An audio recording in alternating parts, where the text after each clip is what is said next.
Studio है। यहाँ हर रोज़ नए नए कलाकार भी आते रहते हैं क्योंकि गाने की रिकॉर्डिंग भी यहाँ होती रहती है। आज हमारे साथ एक कलाकार जुड़ रही हैं, गुड़िया नागर।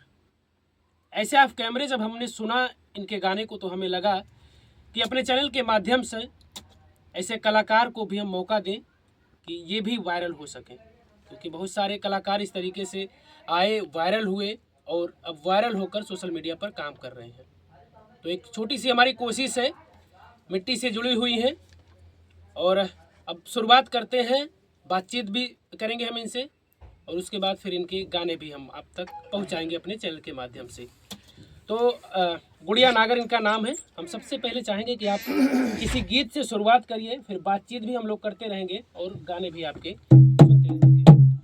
अरे गैरों से क्या गिला करे, अरे जब अपने बदल